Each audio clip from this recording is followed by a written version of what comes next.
So, good to have you back today. Today is lesson 5, which means next week is our last lesson together. So thank you for bringing your journals and for participating. Today we have a lot of content to cover, okay? So we're going to try to get it all packed in. In the end, if we start moving fast, it's only because I want to make sure you get all the information that we have for you. So we're going to start out today. We have this lovely picture here. This is my friend Maggie. She works at the Concepts of Truth office, and her husband, Justin, and these two were recently married. And I want you to notice that they're in their 20s. They're a lovely couple here. They're not models, but these two each made a decision as teenagers that they wanted to save themselves for that one monogamous married relationship and not have sex with anyone but their future spouse. And look, they're in their 20s and they didn't die or anything in high school because they didn't have sex. So I want you to know that you can do that and it'll be okay. You'll still make it. And now they have a beautiful baby boy, and a lot of people feel like, well, I need to do that and get it taken care of in high school because everybody else is doing it, but everybody isn't doing it. You can make that decision to save sex for marriage. And we also talked about if you have already had sex, that you can stop having sex and make that commitment that I want to save myself for marriage. I want to stop that behavior and save myself for that one special person. You don't have to continue that. And we'll talk a lot more about that later too. So we know sexual health. Here's our definition. Living out one's sexuality in true freedom with integrity, purity, and unconditional love. We talked about that in our movie, Roman Holiday. Making healthy choices in relationships, love and responsibility that will affect the whole person, present and future, and the heritage passed on to future generations. We're going to talk about the physical aspects of that today, about the heritage that we pass on, how the decisions we make today can affect our future, and the plans in our future for future family. And remember, we started out building on a foundation, talking about you as a whole person. And we said that there were 5 aspects of the whole person, right? We're intellectual, we're moral, we're emotional, we're physical, and we're social beings. And all those things tied together is what makes us up as a whole person. We cannot take away any of those and just work off of this one or that one. They all work simultaneously, so they're all affected in the choices that we make, especially when it comes to using our bodies. So that's why it's so important for you to really and truly understand you as a whole person. So on page 30 in your journal is our first response point for today. Page 30 in your journal says, do you feel like you're living out your sexuality in true freedom? And remember, that is part of our definition here. Living out your sexuality in true freedom with integrity. We've talked about integrity and what that means and being a person of integrity. Purity and unconditional love. Now, we also understand that, unfortunately, sometimes bad things happen, and you may have been in a situation, you may be in a situation now where someone has forced themselves on you, where maybe someone you trusted has violated you in a sexual manner, and that is not living out your sexuality in true freedom. And if someone has forced themselves on you, that is not your fault, okay? I urge you that if you can get out of that situation, do everything you can to stop that, but get help, okay? Get help. Talk to someone, talk to your parents. If that is not the safe place, then talk to a teacher, talk to a school counselor, talk to your clergyman. We're here after class. You need to talk to someone. We also have this 1-800 24-hour hotline. There are men there to talk to the boys. There are women there to talk to the girls. You need to get help, okay? That is not okay. That is not an okay situation. That is not living out your sexuality and freedom. And unfortunately, I know that these things happen, and it's not your fault if someone has violated you in such a way. You need to seek out some help, okay? So for the things we can control, things that are in our control, decisions we make, we have to know that the decisions we make today affect our future. And remember, we can choose relationships that involve unconditional love. We can wait for that right person and wait for that type of relationship with that one monogamous, mature relationship, and hopefully in marriage. And one thing that I heard actually last week on the radio, and I jotted it down because I thought it was such a good thing to pass on. They said, remember, as we wait for the right person, we're also preparing ourselves to be the right person. Okay? This is a time to make sure that you are that person of integrity, that person of purity, just like what you're waiting for in your own future. Make yourself the same person. And if you are still in that purity state, be proud of that. You know, that can't be given back once you let go of it. So it's, you know, I've never heard anyone say they regretted waiting, but I've heard tons and tons of people saying, I wish I would have waited. I wish I would have known how important it was to save myself for that one person that I want to spend my life with. So it's really a lot to think about. So let's look at the bottom of page 30. It says, what kind of choices are you making? We saw this guy in week 1. We all have choices to make. And each week we've been building on how the choices we make today affect our future. They can affect the plans that we have for our lives. And it's important that we really pay attention and make the right decisions and make good choices. Our choices affect our whole person, just like Miss Denise said. Remember, they affect us intellectually, morally, physically, emotionally, and socially. So how do these choices affect our whole person? When we wait and we save that sexual relationship for that one monogamous bond, it says intellectually that you'll graduate, have self-esteem. You may say, what does that have to do with me graduating? Well, we've also talked about when we're having sex in high school that we may be inadvertently choosing that person to co-parent a child with us for the rest of our lives. Okay, once you have a child with someone, you are linked to that person forever when you have a child between you. So you're saying that all these are positives when we wait, and this is what we can look forward to, because emotionally we're not going to have those regrets. We are going to live happier and healthier lives. We are going to be more confident in ourselves and stable. And look, we're going to live without hurt. No one wants to be hurt. And when you choose the wrong thing to do, there's always hurt involved in that. But just stop and think of the positive things when you do save yourself for that one monogamous person. And morally, we know we're doing the right thing by waiting.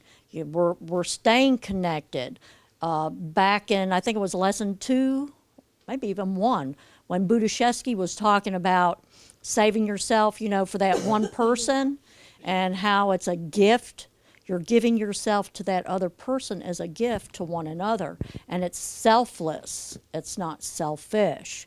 Physically, you can look forward to having children rather than having an abortion, rather than having unhealthy relationships. You're going to have healthy relationships. You've got something to look forward to, marriage. You're going to have that commitment to that one person. Socially, you're going to be more secure. Remember we said that more women have to deal with living in poverty when they're having sex outside of marriage, because ultimately we are the ones held responsible for caring for that child. Remember, a lot of times the guys, they just walk off and they go on to the next person. And here we are with that huge responsibility, and so that leaves us in a place where we're not necessarily able to continue our education, have a career, and have a happy, healthy life as far as a family life goes. And then you've got that respect. Remember, you deserve respect. Don't let someone take advantage of you. You don't have to be, forced into doing something that you know is not healthy for you. So stop and think about these things. These are good things that come about when we wait and save ourselves for that one person. So our behaviors also say a lot about who we are. What do you think this says? What does it look like? He's standing out. They don't want to have anything to do with him, huh? So do you think actions speak louder than words? Sometimes we say things, but we don't act the way we speak. And so sometimes our actions show something different. Isn't there another? Yes, there is. Like, what do you think this says? I believe she's dressed a little bit scantily, wouldn't you say?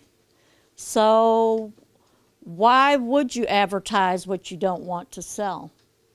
Guys, when you see this, what do you think? What do you think? Girls, yeah. What do you think about this girl? Advertising, her selling her body, right? Giving herself away. And guys, you can,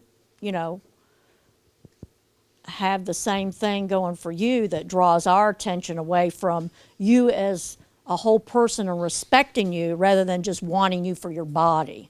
Okay?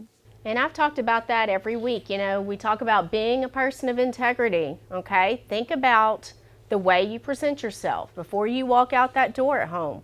What are you putting on your body? How are you dressing? Are you wearing tight clothes? Are you wearing revealing clothes? Are you sending a message that says something that is not truly who you are?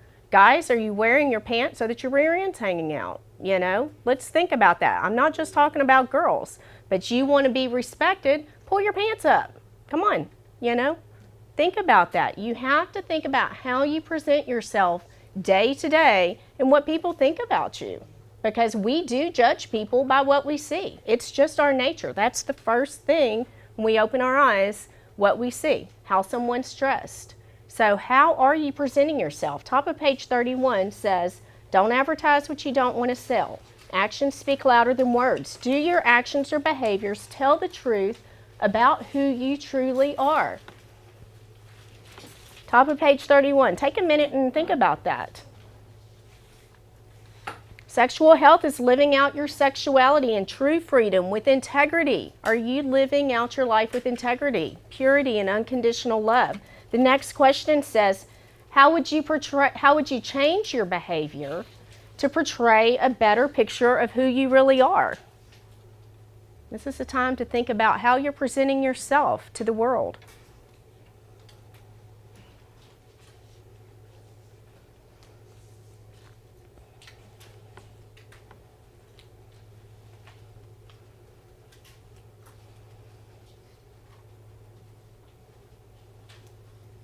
So if sexual health includes true freedom, integrity, purity, and unconditional love, then we've already said sex is good in that one mature, monogamous, hopefully married relationship. Okay, we've already said that that's a good thing. So if it's good, why do people accept being used? Why do we they accept settle being for used? seconds or less Right. than the best? Is that what it is? Absolutely. So why do we do that? Just because we want to be with someone? Because, well, everybody else has a boyfriend, everybody else is doing it? We have to learn to value ourselves and to have respect for ourselves if we want others to respect us. I'm going to show you a little clip, and it's on Russell Brand. Do you know who Russell Brand is? He's an English actor and comedian. I'm going to go ahead and warn you, he talks very fast. He has a very, very thick British accent. So hang with him and listen to what he has to say. I think you'll find it very interesting. And we're going to watch that right now.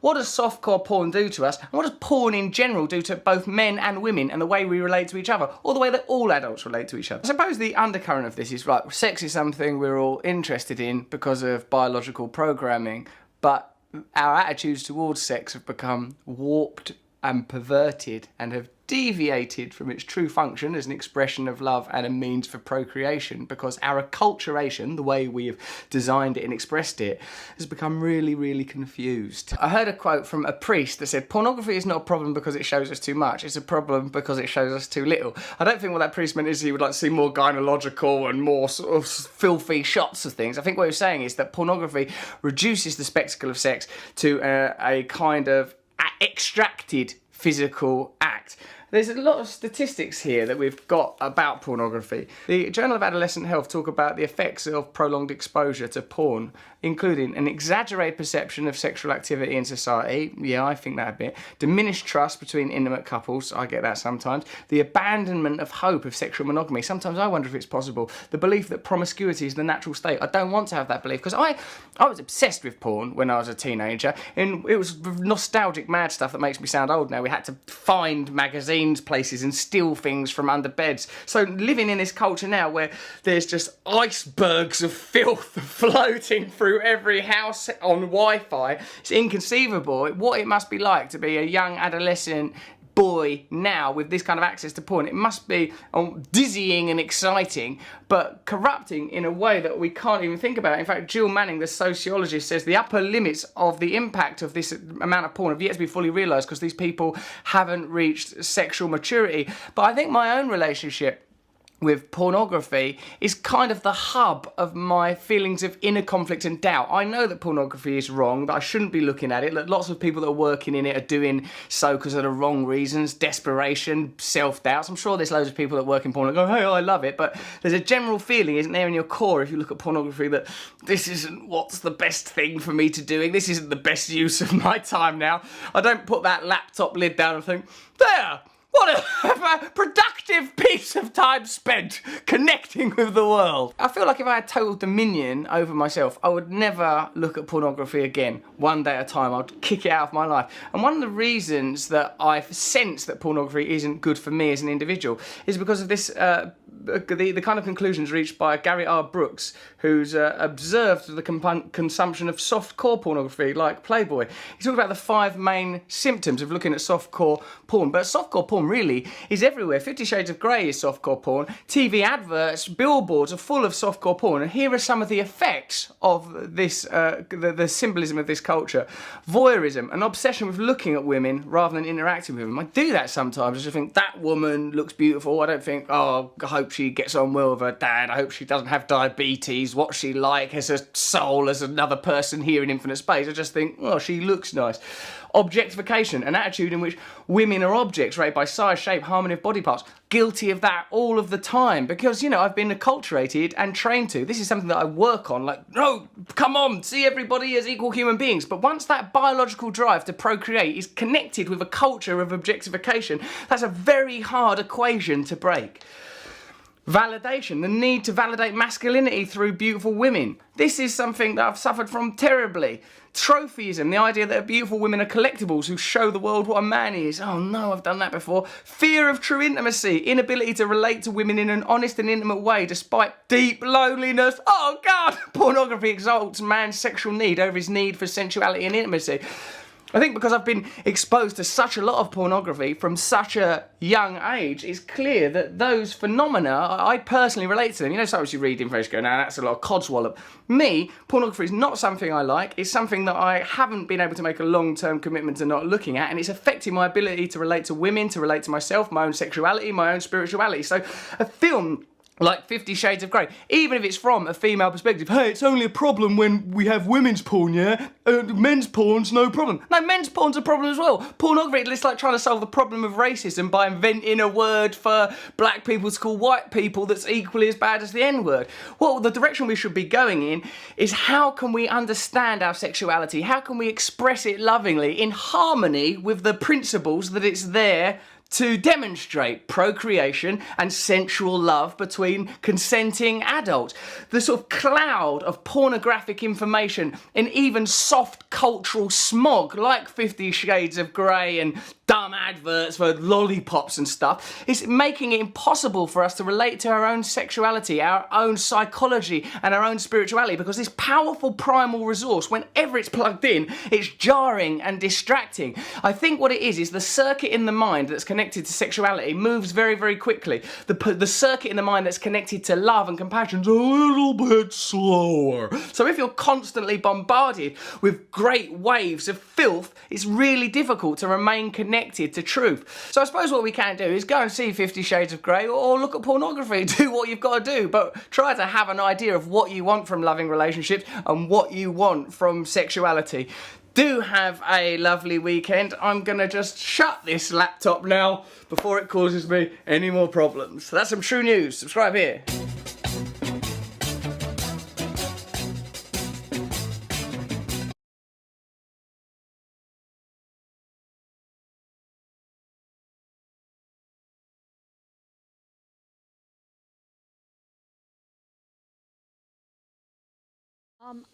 I want to encourage you guys, if you're delving in this, to really seek some help to get away from it the best you can, because your relationship with other people is never going to be fulfilling and lasting, because, you know, fascination and falsehood is not something that's going to draw you close together. It's only going to cause, more or less in men, for them to steer away from their wife and just continue to look at porn, and that's going to just ruin your sex life completely. And then ladies, it's becoming more prevalent for you as well, delving into it, and it's just not a good thing. It's really devastating and destructive. So you don't want to go there. Just stop and think about it. None of us are perfectly shaped, can do everything and anything that these videos provide for you to watch. And it's just a fantasy land, and it's not something that you can fulfill. So steer away from it. It's very dangerous.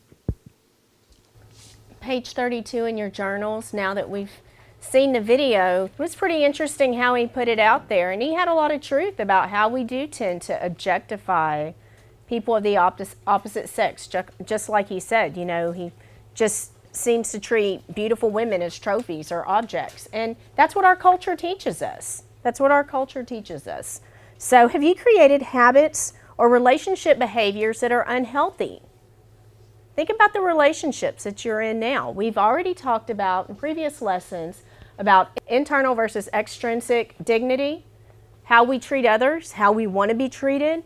Are we treating people as to the person that they really are, the person they are on the inside, or are we looking at them as to what they can do for us?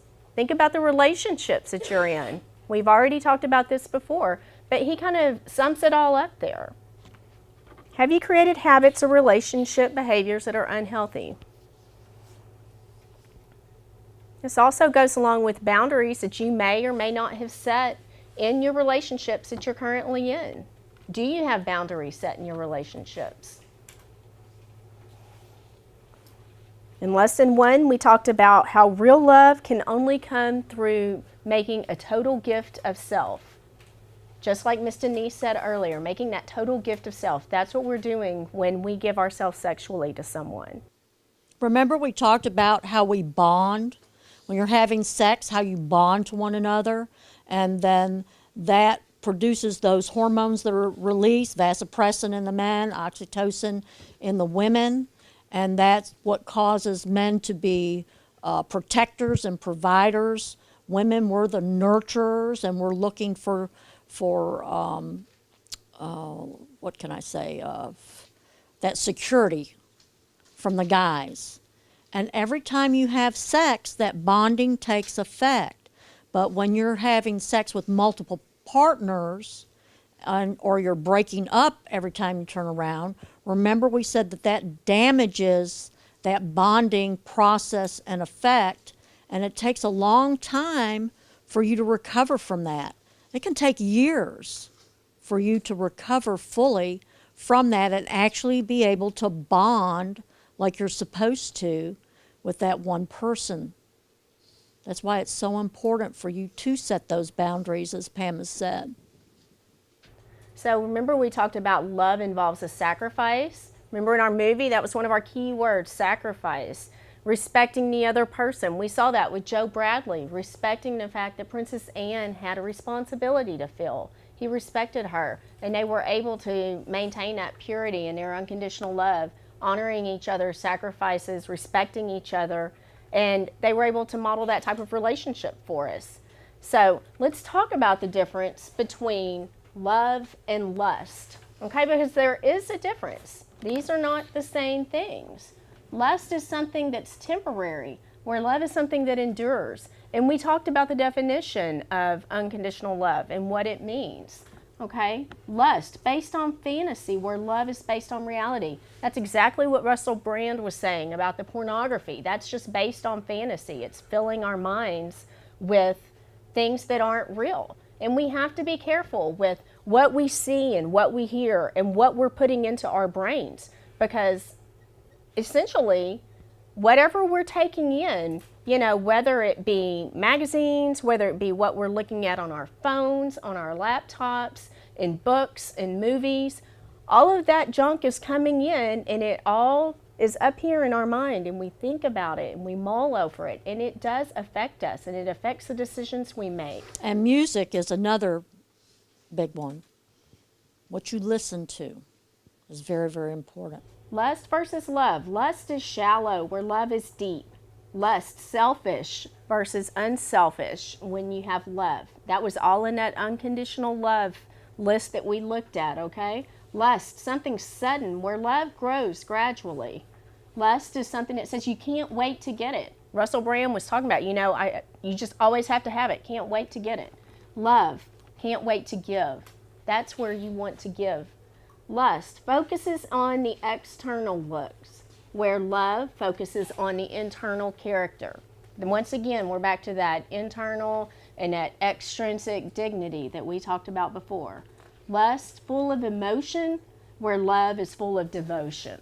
Right. Remember we talked about building on your relationships and just how important it is in that commitment. If you stop and think about older couples especially, if you watch them closely, they can pretty much tell what one another is thinking. You know each other's likes and dislikes, everything about that person. You know so much about them because you care about them and you want to know about them. But when you're in multiple relationships, all of that is just fading and fleeting. It never builds. And so you have nothing really to look forward to in that relationship as you would if you were in a committed monogamous relationship. So I want you to look at your journals on the top of page 33, and it says, do you feel used and abused in your relationships? Think about the relationships that you're currently in.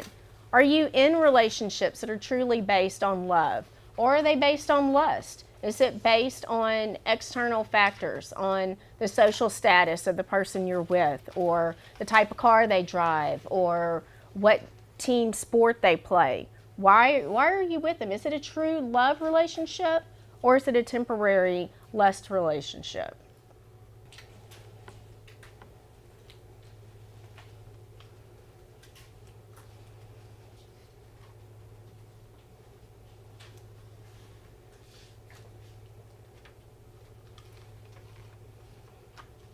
Next thing we're going to talk about today is contraceptives. Do you know what contraceptives are? Anybody? Forms of birth control. That's what contraceptives are. So when we say birth control, what comes to mind? What is birth control for? Pills. Okay, what Birth else? control prevents not having kids, right? It regulates your period too. Okay. What other things are used besides the pill, maybe a diaphragm, or what's the common thing used for contraception? Condoms, yes. But you know, condoms aren't foolproof, and they cannot protect you 100% or even from all diseases that we'll be talking to you about in just a little while. So remember that. So we're going to talk a little bit about the pill, specifically to the girls. A lot of people think that because they're on the pill, that gives you the green light to go ahead and have sex. Have any of you ever thought that? Well, she's on the pill so we can have sex, so it's okay. She's not going to get pregnant. And most guys do have that thought. You know, they're under that assumption, well, she's taking the pill, she's not going to get pregnant, so we can just have as much sex as we want to. But I will tell you this, if you do not take the pill like you're supposed to on a regular basis, and sometimes when we're taking medication that can lower the effectiveness of that pill, and women have become pregnant on the pill. It's very important, guys, to know that unfortunately teenage girls very often do not take their birth control pills as prescribed. They need to be taken every day at the same time. If you skip a pill and then you double up the next day and then you take it the next day and then you forget it for 3 days and then take 3 pills on it, you're very much reducing the effectiveness of the pill. Another thing that's very important to know is the pill, when you're taking that, you are taking artificial hormones into your body.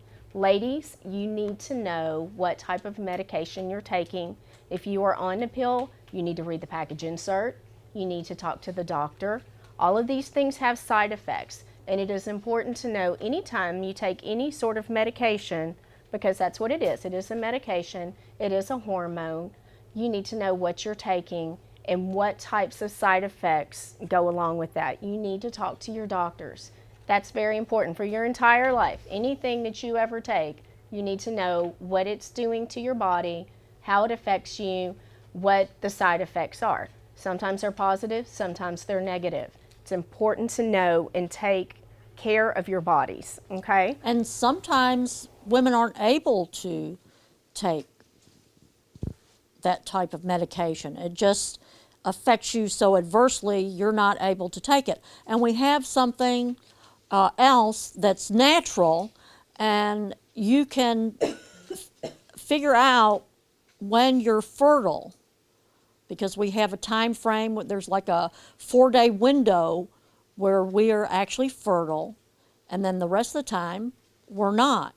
And there are classes that you can take, and it's very important for you and your spouse, I'm going to say, because that's what I'm hoping for, go to this together so you're learning and you're both playing a major part in the decision making of when you want to have children versus when you don't want to have children. Very important. We had a young lady volunteer, and we always have to go through a training, and we went through training on birth control. And she was not able to take birth control because it made her deathly ill. And she did not think that her husband would go for something like this. And she really kind of felt like a little bit used, so to speak, you know, because the guys have this tendency, like we say, that, well, you know, we can have sex. She's not going to get pregnant. We don't want to have children right now. Well, it made her feel less important to him. But when she discussed it with him, he was open to it. They went through the class, and this is just as effective as the pill. And so that's what they switched to. And as far as I know, so far they haven't got any children. And when they decide to have children, then hopefully they will have gone through this process enough, knowing her body like she should, and then they can decide when to have children. So this is a natural way of birth control versus the hormones that we take with the pills. So there is an app on here, girls, FEMM Foundation app. You can go on there and it'll help you keep track of your cycle, regulate when those changes are with your hormones during your cycle. It's just another way. It's called natural family planning, another natural family planning method. You may have heard of the rhythm method.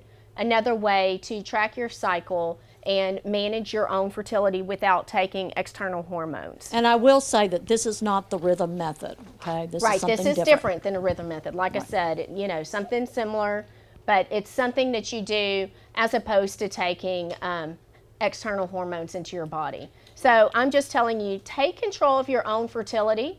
Take control of your own fertility. Know what kind of drugs you're putting in your body at all times, and know the side effects of them. That's very important, and that goes for you too, guys. Whenever you're taking medication, you need to know what you're taking.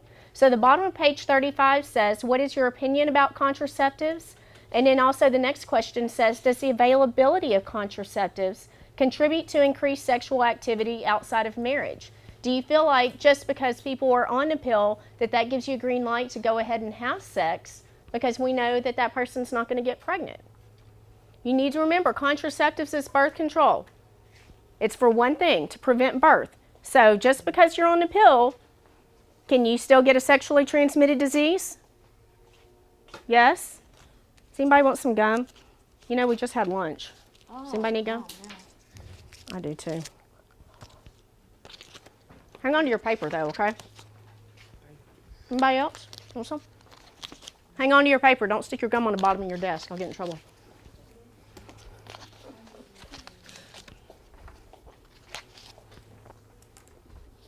Who all had Chinese food? Did you have anything good? Thanks. You're welcome.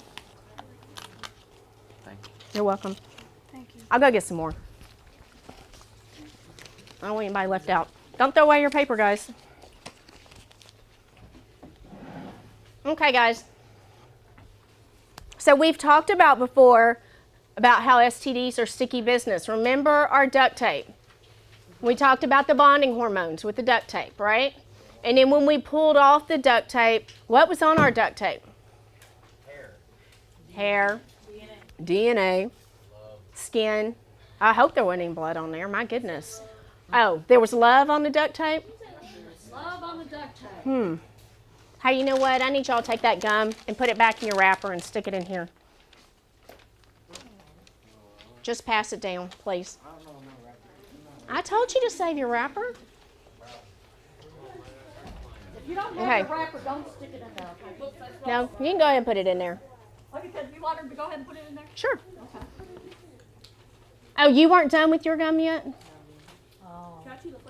Well, you know what? When y'all get through putting your gum in there, would you pass that bag back to him because he wants to pull his gum back out? Did you want your gum back? No? Why not? I don't know which one it is. What, does it matter? Oh! That look. He's going to get it for you. Don't you want to You need another one? get the, oh, why don't you want that to try and pick out your gum? Tell me. I don't know, cause I don't know which one is mine. Excuse me. They don't know which one is theirs. Oh. They don't know which one is theirs. Oh, you don't want to get get sick sick. Oh, well, maybe you don't want to contract a disease, right? Have you looked at this chart? Have you looked at this chart we passed out? This shows the exposure rate of you having sex with multiple partners to see how likely you're going to contract a disease. So if you're only having sex with one person, then you don't have anything to worry about. But look at this chart and see how you're exposing yourself, how many people you're exposing yourself to when you have multiple partners. What is that? The 12 shows how many people are you exposed to. Does everyone have the chart? Did we miss some people? Everybody got the chart? So how many people are you exposing yourself to? Tell me. 4,995. 4,095. 4,095. Do you think you might contract a disease? Or two or three or whatever? Yeah. Okay. Hey guys,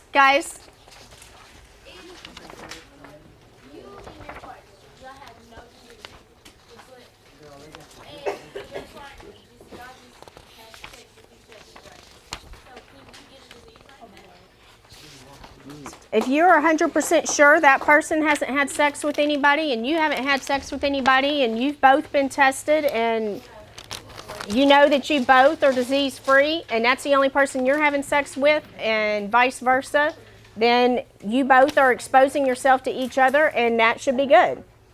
But I would urge you to have that person tested. So the reason why we didn't want to pass the gum around was for what reason? What was on the gum? So saliva, bodily fluids, okay? So sexually transmitted diseases are passed through bodily fluids. So why would we want to have sex with someone if we're not absolutely sure that they haven't had sex with anybody else? We see that on our chart, that if we have sex with one person and that person has never had sex with anybody else but us, then we're only exposing ourselves to how many people? One person. But if we decide to have sex with somebody who's had sex with two people, then how many people have we exposed ourselves to? And you see how that exponentially grows. Do you think that someone may not tell you the truth and say, oh, I haven't had sex with someone? Yes. So you think someone would lie to you just so they could have sex with you? You could get them tested. So you could get them tested. So is there anybody in this room that's had sex before that asked the person that they had sex with, let's go get tested before we have sex? Or do you know anybody who's ever done that? That's very responsible. That's very responsible. Let me tell I'm you impressed something. that you did that. Yeah. Do you know at another Listen, school? guys, listen. At another school, Listen, please. we had a guy in one of our classes before we ever got into all of this, that he was out to have sex with as many girls as he possibly could.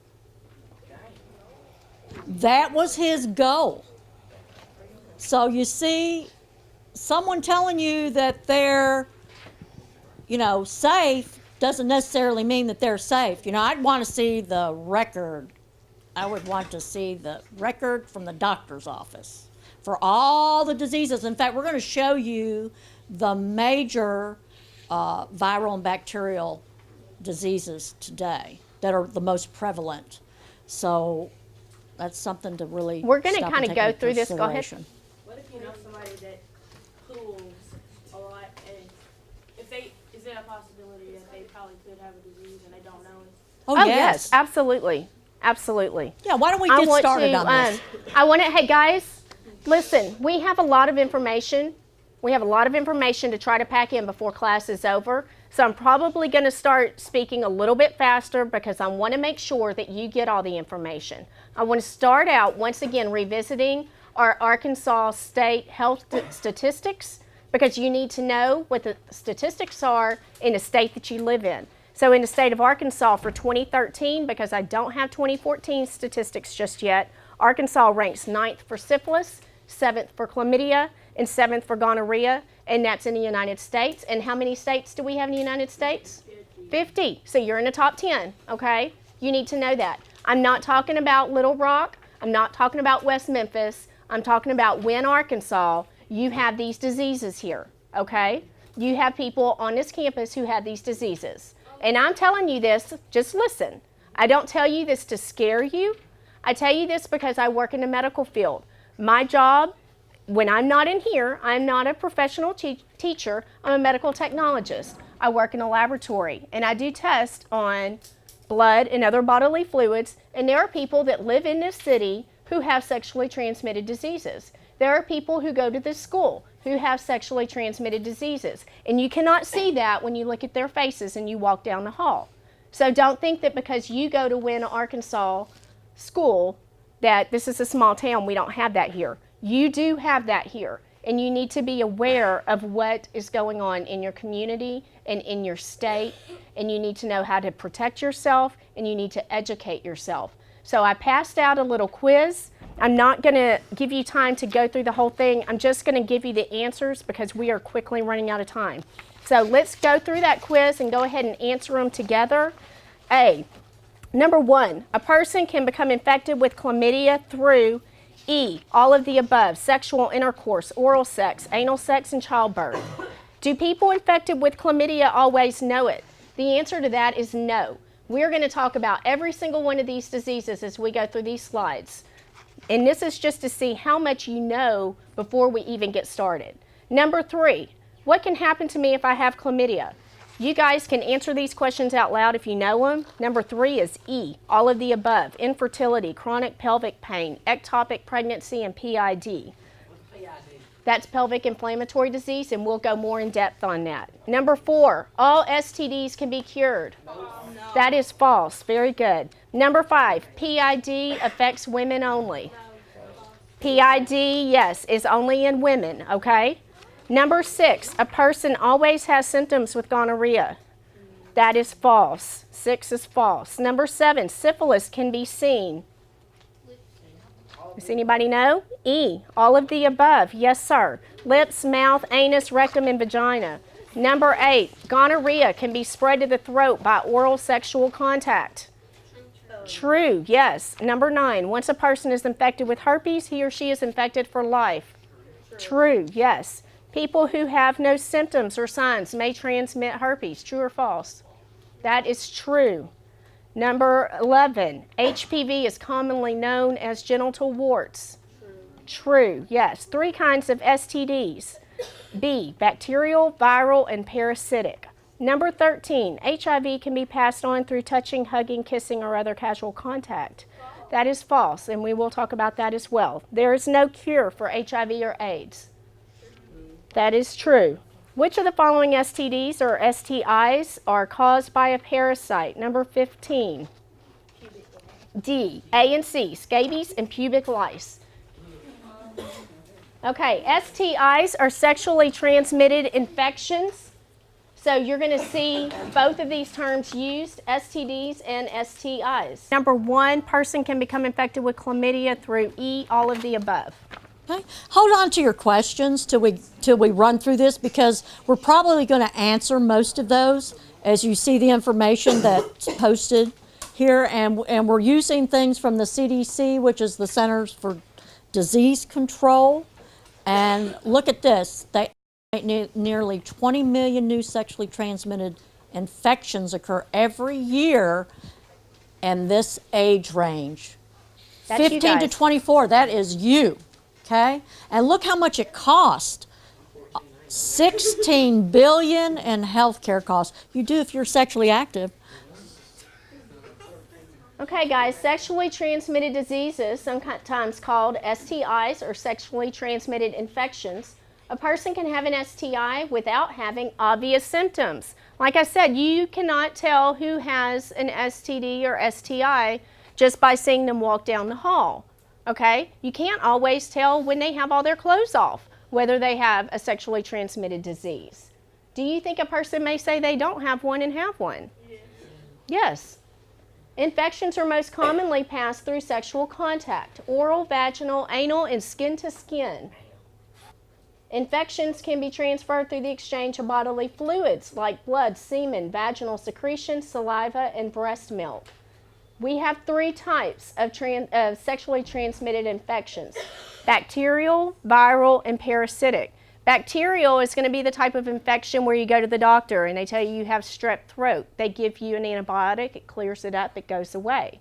Viral is like when you go to the doctor and you have a cold. They give you something to treat the symptoms, okay? But it doesn't go away. Bacterial, chlamydia, gonorrhea, and syphilis.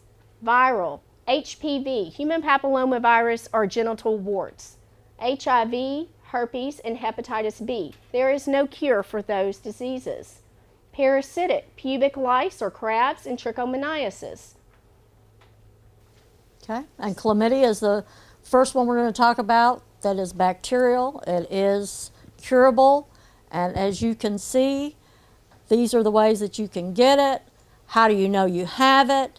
And then the testing and treatment for it. And just remember, I'm not going to read through all this, you can read it yourself, but you have to abstain from having sex throughout the treatment time, or else you can reinfect. You can reinfect yourself, or you can be reinfected. So it's very important that you abstain from having any sex throughout that treatment time, okay? You also need to notify your current sexual partner, as well as all other partners that you've had, that you have tested positive for a sexually transmitted disease. So they can also be tested and receive treatment for that. Right, and just Okay? as Pam said, you're treated with antibiotics, and that will cure it. Because Another thing I want you guys to see that I think is very important is it says 70% of women and 10% of men have no symptoms, okay? That means people are walking around with this and they don't even know they have it. It says women may notice, okay? It doesn't mean that you'll always know. So a lot of times people have these diseases, they have no clue they have them. It says men may notice. Men may have it, they may not know it, and they're spreading it.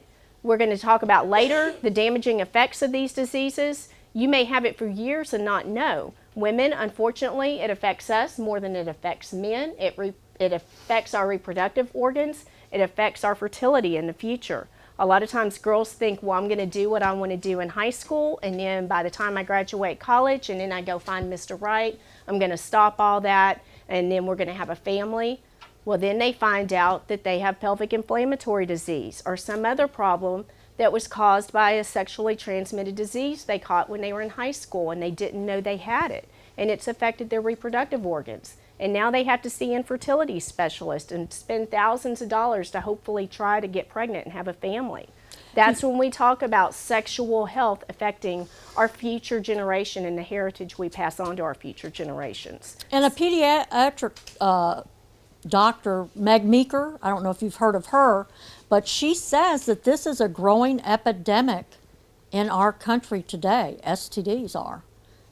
It's so much that I moved here from the state of Louisiana, and I told you I work in the medical field. I worked in a pediatric clinic in the state of Louisiana. They now test all girls of childbearing age once they've started their cycle. Every year when they come into their well check visit, once they've had their birthday, we collect a urine sample from them in the state of Louisiana, and they are tested for these sexually transmitted diseases because they're trying to figure out where it's starting, okay? So chlamydia.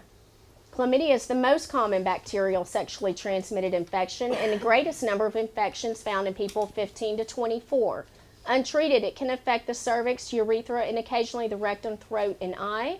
If untreated, it can cause infertility, pelvic inflammatory disease, and is thought to be responsible for at least half of all ectopic pregnancies. 50% have no symptoms, okay? That's a large percentage. Do you know what an ectopic pregnancy is? No? That's where the egg attaches itself to the fallopian tube rather than the uterine wall. This is Okay. the fallopian tube, so your egg travels. This is girls, okay, boys? You don't have this. This is female reproductive organs. So the egg comes from the ovaries, travels down the fallopian tube, goes to the uterus, implants here. Once it's fertilized, and this is where the baby grows, in the uterus. But when you have these sexually transmitted diseases, it causes problems so that that egg can't flow down the fallopian tube. You have a blockage in the tube. We saw the conception to birth video, and you saw how quickly the cells divided and how quickly the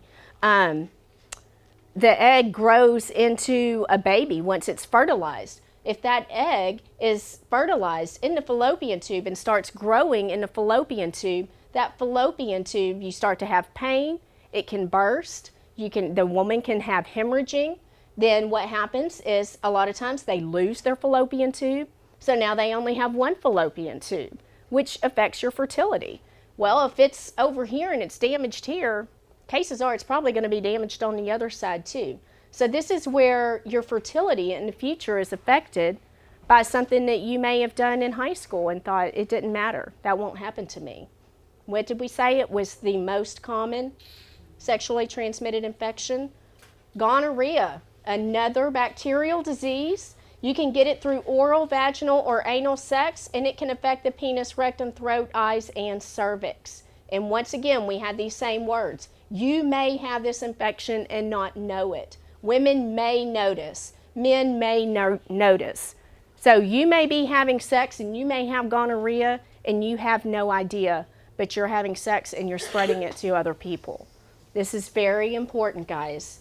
And if you'll notice that some of these symptoms, you can have some of these symptoms with just urinary tract infections and things of that nature and not even realize that it could be something else like this. We don't stop and think about that. So if you're sexually active, you are at high risk for contracting one of these diseases. Very high percentage that you're going to contract. I told this story in my other class when I worked in Louisiana. One of the young ladies who came in for that yearly test, she came in and had her birthday. They did the urine test on her for the sexually transmitted diseases, and it came back for positive for gonorrhea. And the immediate thought that came from her practitioner was, this must be a mistake. The wrong urine was sent. This girl is not sexually active. They called her mom. She said, no, she is not sexually active. So the girl came in to be rechecked, to submit a new specimen. And in the meantime, after doing some investigation, we found out the young lady had been into the office 3 or 4 times prior for abdominal pain and burning while she urinated. So they thought she had a urinary tract infection. She had seen 3 to 4 different doctors. They were all male doctors. Each of the doctors asked her if she had been sexually active, and she told them all no, because her mother was sitting in a room and she didn't want her mom to be mad at her. So, no, sir. Oh, I'm sorry about that. So the girl ended up, when she came back the last time for the recheck, she spoke to a female practitioner with her mother not in the room, and she told her that she had gone to summer camp that summer and had sex with one boy. First time she had ever had sex. She knew his first name. She didn't know his last name. She didn't know what town he was from. She had had sex once in her life, and she had gonorrhea. And she had had it for months by the time we had diagnosed and found out what was going on. Beautiful young lady from an affluent family. I tell you what, you wouldn't have picked her out in the crowd and said, that girl has gonorrhea. At this age, we have that thought that it's not going to happen to me. That's not for me. That's for those trashy girls. That's for those trashy boys. Anybody can get it, and it only takes one time.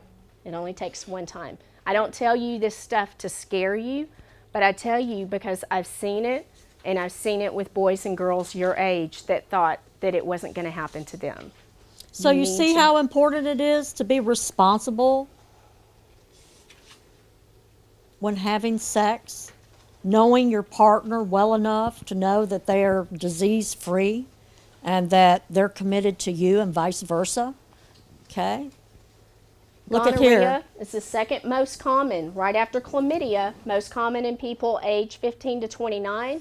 Can affect the cervix, urethra, rectum, throat, and occasionally the eyes. It can be treated with antibiotics. Often there are no symptoms, especially in the females. Although the disease can be cured, the negative effects can last a lifetime. And that's where we talk about the PID and the infertility problems with the girls. And here's some lovely pictures of what gonorrhea can do in your life. So here we have pelvic inflammatory disease. Once again, these are female reproductive organs. We see the scar tissue built up over here. Okay, this is what's causing the problems with our fertility, ladies. Once we've had these sexually transmitted diseases and we don't know about it, and this stuff is living in our bodies and wreaking havoc on our reproductive systems. And then as married adults in a committed relationship, we're ready to start a family and have children, but it's not working. This is why. Syphilis. This is another bacterial sexually transmitted disease. You can get it through oral, vaginal, or anal sex, and it can be passed from person to person through direct contact with a syphilis sore. So it tells you how you know you have it. First symptoms are a canker or a sore at the site of infection. Stage 2 is a rash on the body, and stage 3 may last 20 to 30 years and can cause damage to the heart, brain, and other organs, and it can eventually cause death. This is done through a blood test. The other 2 tests that we had are tested through a pap test on a lady, and then can also be diagnosed through a urine test. Syphilis. So here we have a canker on a guy, and what does this look like? What part of the body is this? The stomach. So it looks like this is his stomach. Here's his waistband here, okay? So maybe we need to keep our pants on, and maybe we need to keep our shirts on too, right? Let's keep our clothes on, and maybe we can help protect ourselves from these things. HPV or genital warts. A lot of you have heard about this, human papillomavirus. It's all over television commercials these days. It is the #1 viral infection, and it is the most devastating to women especially. 99% of cervical cancer comes from this disease right here. There are over 100 strains of this disease. And even though there is vaccination that has to be taken before you're sexually active, they do not know the effects and how well that's going to provide protection as a deterrent for contracting four strains? I think it's 4 to 6 I'm not strains of the disease. And if there are over 100 and a number of them are cancer causing, why would you want to play Russian roulette with your life and your body for a moment's pleasure? Something to think about. Like Ms. Denise said, the Gardasil vaccination for HPV does not prevent infection with all strains of HPV. So it is not a green light to have sex. I'm not going to get HPV because I took the Gardasil vaccination, because I know it's very popular these days. It's all over the television. This is where I talk about you need to educate yourself on what you're putting in your body and what type of drugs you're taking and what you're taking those drugs for, okay? Know that this is not 100% effective to protect yourself against HPV, because there are many strains of HPV. Men, they're passing this stuff like crazy, okay? Because they're basically not affected by it. It's us girls that are really getting the effects of the HPV. Truly, the men aren't tested for it because unless the warts are visible, really don't know that you have it. And from my understanding, they have some type of blood test for the very men, but expensive. it's very expensive and they don't even bother to use Insurance won't it. pay for it. And I think they said that it may even take up to 2 or 3 years before it turns positive. So Now for girls, this is detected when you go have your yearly Pap test. Once you're sexually active, then you have a Pap test yearly. And so that's how this is detected. It says a doctor or nurse can diagnose the warts by looking at them if you do have the warts already. The virus can cause changes to the cervix and be checked during the Pap test. Notice this, treatment includes burning, freezing, or surgically removing these warts. We're talking about burning, freezing, and surgically removing warts from your genitalia, okay? That's not going to feel too good, guys. A special doctor or gynecologist may follow up with you to see if there are changes to your cervix. HPV, one of the most common STIs. Listen, 75% of people will have at least one HPV infection during their lifetime. There are over 100 types of HPV. Low-risk HPV types cause warts. High risk may cause cancer of the cervix. There is no cure, but vaccinations are available to prevent certain types, okay? Certain types is so important. And here's some pictures of these nice warts here. right, and condoms do not protect you from this disease because it's a skin-to-skin contact disease. And we need to realize a lot of times people say, well, I wore a condom, so I'm not going to get a sexually transmitted disease. What does the condom cover? It covers the penis. That's it. Do we have other parts of genitalia that's hanging out of there? Okay. These diseases are on the genitalia. So just because the condom's covered doesn't mean that that person can't spread a sexually transmitted disease to you. It does add a level of protection, but it is not 100% effective. HIV. This is a virus that causes AIDS, attacks your immune system, and leaves it vulnerable to other infections. We have all the different symptoms here, but I want you to notice this. Some people said to me in some of the other classes, well, I'm going to have the person that I'm going to have sex with tested. And that's very responsible to have that person tested before you have sex with them. It says you can be tested through a special blood test. However, it takes 3 months for the infection to be detectable. So maybe we need to get them tested, and hopefully they won't be having sex with anybody for 3 months and get them tested again, because the first test may not detect something if they just contracted it. So you need to be very educated of the different diseases and the different tests that are available if you feel like that's going to be the safe method for you of making sure your partner is tested for all these diseases. HIV cannot be cured and may lead to AIDS. Treatment for the infection is different for everyone, but includes medications such as antiretrovirals. Okay, and it only works against the symptoms. Just remember, it doesn't cure the disease, it's incurable. And eventually, you're going to have problems in these areas of your body, and more than likely, you succumb to death through complications from these rather than the actual Right. disease itself. Usually some Complications. sort of secondary disease like pneumonia because your immune system is weakened and you can't fight those things off. Herpes. Herpes is a viral infection caused by herpes simplex virus types 1 and 2. You can get it through direct oral, vaginal, or anal sex from skin-to-skin contact. If infected, you can get sores that return weeks, months, or years later, and you may get this virus in your eyes, mouth, or genitals. It's very important to know there are people with herpes that do not always have sores. I had a friend in college, and she got herpes her first year in college, one night at a sorority party, and she got drunk and had sex with a guy, and then later found out she had herpes. She's going to have it the rest of her life, and she has to tell everyone that she decides to have sex with that she has herpes. But you know, she told me, the day she told me she had herpes, she said, I can't pass this unless if I don't have a sore. Well, I've since found out after I did some research that that's not true. So how many people did she tell that? You know, did she think that?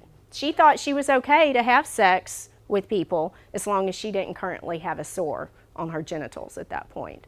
So there are people that may know they have a sexually transmitted disease, but may not tell you that they have a sexually transmitted disease because they think it's a safe time to have sex. You need to know. You need to know. And just remember, condoms don't always protect you from disease. Herpes, you're going to have it all your life if you contract this. 2 types of herpes. HSV1 causes cold sores and HSV2 causes genital herpes. It's a viral infection causing outbreaks of painful sores and blisters, spread through direct vaginal, oral, or anal sexual contact with an infected partner. Also transmitted by receiving oral sex from a partner with a history of cold sores. Symptoms can be treated with antiviral medications, but there is no cure for herpes. And here we see some of the sores. Infections caused by parasitic infestations. Pubic lice, tiny crab-like insects that nest in your pubic hair and bites the host to feed on their blood. Scabies, mites that burrow beneath the surface of the skin to lay their eggs. They can live for 1 to 3 days on bedding, towels, and clothing, and are treated with medicated creams and lotions. So we've talked about keeping our pants on, talked about maybe keeping our shirts on. Maybe we need to stay out of other people's beds too because these guys are living in there for 1 to 3 days. Okay? Let's keep ourselves protected. So here's the little critters right here. These are microscopic pictures. So your boyfriend's not going to drop his pants and you're going to see this little guy crawling up his belly, okay? That's not the way it works. You can't see these things with the naked eye, okay? So you need to be aware that somebody may have something. They may not even know it. They may think that they don't have anything because they probably haven't been tested if they're teenagers like you. I mean, do you know anybody who's getting tested? Do you know any of your friends before they have sex say, hey, let's go get tested first? And I will tell you that some of the testing is very expensive. STD prevention. Number 1, abstain from sexual intercourse. Only method that is 100% effective. Don't share needles or other drug use equipment. Have only one monogamous, faithful, uninfected sexual partner. Get tested for sexually transmitted infections before having sex. Avoid alcohol and other drugs. Why do you think it says that? Avoid alcohol and other drugs. Because it says like when you're like under the influence, it's like easier for you to get manipulated, and then you can end up doing something. Maybe you'd be more vulnerable to doing something that you normally wouldn't have done if you weren't under the influence of drugs or alcohol. Okay, so when should I get tested? If you're sexually active, you need a checkup. Girls, if you're sexually active, you should be having a pap smear once a year. You need a checkup and STD testing once a year. You also need STD testing if your partner has an STD, if your partner is having sex with someone else, if you have ever injected drugs, if you or your partner have any STD symptoms, or if you have been raped. Anytime you have a new partner, if you feel like you need to be having sex, you need to have that person tested, and you need to be tested. And what did we say about HIV? How long does that test show up in the blood? 3 months. So we need to get them tested, and then we need to wait and get them tested again. And we need to make sure they don't do anything in that 3 months too. And there are multiple strains of HIV too, so you can contract more than one strain of Yes, HIV. ma'am. Say as if they had it, then what do you do? If they have a sexually transmitted disease and you've had sex with them already, is that what you're saying? Before. So you find out they have sexually transmitted disease Yeah. and you still want to have sex with them? Well, let's say if it was somebody else. Yeah. Then, well, they need to go get treated for it. But we've also seen that there are some of them that are viral diseases that are not going to go away with treatment. So then at that point, you have to decide, do I love this person so much that I want to have sex with them and risk damaging my own body? Remember, when you have sex with someone, you're having sex with everyone they have had sex with and everyone they have had sex with, and so on and so on. So today's lesson had a lot of information, guys. We want to educate you on what is out there, how to protect yourself from these diseases. Are you tired of worrying about unplanned teen pregnancies? Are you afraid of contracting an incurable sexually transmitted disease? Well, worry no more. Now there's PANTS. When worn properly, PANTS can protect you from all of the unwanted and unpleasant side effects of sex, including but not limited to HPV, chlamydia, gonorrhea, syphilis, genital herpes, HIV, having a baby, ruining your reputation, and more. Pants come in a variety of shapes, sizes, and colors, and they're easy to use. Pants are amazing. Just listen to these real pants wearers. Thanks to Pants, I know I won't end up a teen parent. Pants keep me safe from sexually transmitted diseases. And they keep my legs warm. Thanks, Pants. Try Pants, they're amazing. And now available as shorts. Pants will not work if used improperly, and by that we mean if you take them off. Pants do not protect against wedgies. If you start to notice an odor coming from your pants, it's probably time to wash them. To learn more about what keeping your pants on can do for you, visit our website at iheartpants.org. And that's not a site. That's just a funny. In your journals, there is a list of 10 things. It's practical ways to handle sexual temptation. I encourage you to read over those, study them, have a plan set in place. Don't allow yourself to be put in a position where things get hot and heavy and then, you have to make a quick decision, because most people are not going to stop, especially the men, okay? I want to take a moment in this class. Those of you that have your journals, would you do me a favor? I want you to count the questions that you have answered in your journals. And then I want you to write down on a piece of paper your name and the number of questions you answered, because I've got something for the one who's answered the most, okay? So if you'll do that for me real quick, I think we have time. I've got something for you, whoever has answered the most questions so far in your journal. Count them up, write your name on a piece of paper and the number that you answered. She was talking about how it says ways to handle sexual temptation. We've talked a lot about setting boundaries for ourselves, and that is all listed in that information. And so, some of these things are pretty simple. It says plan your dates. Too much time with nothing planned can get you into trouble, When you're sitting around and you're by yourselves and nobody else is around and there's nothing to do.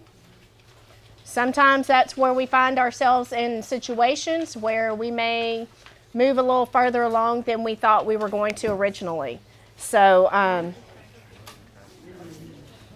it's a good little thing to read through.